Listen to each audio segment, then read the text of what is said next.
सभी टीआरई 4 के अभ्यर्थियों से मेरा आग्रह है कि हमारा दरवाजा आपके लिए सदैव खुला है, 24 घंटा खुला है। देखिए, महिलाएं हमारे लिए हमेशा सदैव दुर्गा, सरस्वती और लक्ष्मी की रूप है और हम महिलाओं का उसी प्रकार सम्मान करते हैं।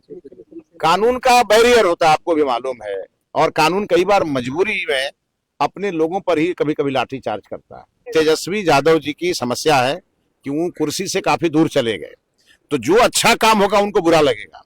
इसीलिए हम उनको कहेंगे, हम अब शिक्षा मंत्री हैं, आप हमारे विद्यालय में कहीं आइए, मैं आपका एडमिशन कराता हूं, आप पढ़ लिख करके फिर योग्य बनिए, फिर बात करिए। अभ्यर्थी हैं टीआरई 4 के, हो सकता है कि विलंब हुआ है, मैं इस बात को मानता हूं, और इस विषय को लेकर के वो सड़क पर आ गए। जिस दिन मैं शिक्षा विभाग का पदभार संभाल रहा था उस दिन ही वो सड़क पर हमारा अभिनंदन कर रहे थे। तो ये हमको थोड़ा जमा नहीं। मैं उन सभी अभ्यर्थियों को कहूंगा, वो हमारे परिवार के सदस्य हैं, सरकार उन्होंने ही बनाई है, ये सरकार उनकी है, और उन्हें शिक्षक बनकर के विद्यालय में जाकर के शिक्षा का अलग जगाना है। तो जो कल शिक्षक होंगे वो आज सड़क पर दौड़ते नजर आए, पुलिस उनके पीछे दौड़ती नजर आए, यह दृश्य मुझे बहुत दुखी करती है। इसलिए मेरी आप लोगों के माध्यम से सभी टीआरई 4 के अभ्यर्थियों से मेरा आग्रह है कि हमारा दरवाजा आपके लिए सदैव खुला है, 24 घंटा खुला है।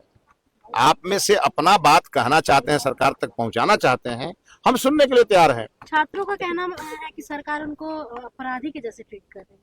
देखिए, लॉ एंड ऑर्डर की कुछ सीमाएं हैं। ये यहाँ मुख्यमंत्री का आवास है, यहाँ सचिवालय है।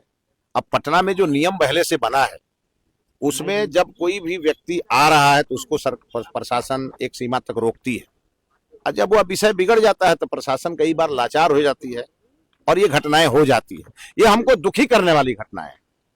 मेरा कहने का मतलब, जो मांग सरकार मान करके और उसको करने वाली है, उसके लिए आंदोलन क्यों?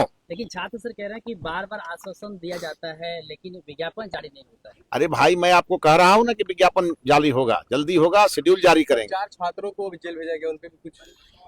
देखिए, वो कानून अपना काम कर रहा है।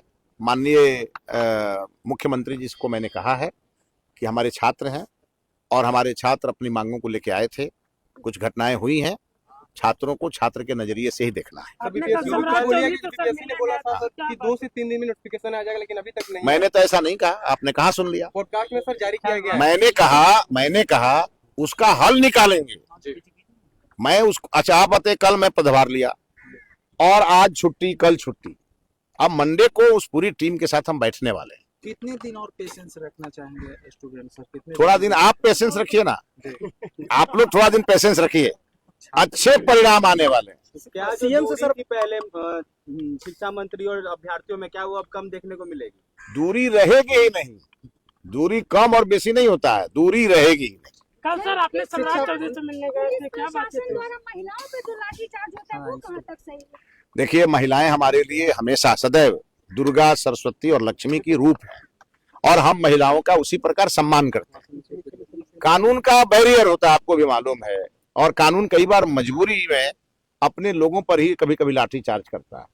तो हम सब ऐसा स्थिति पैदा न करें।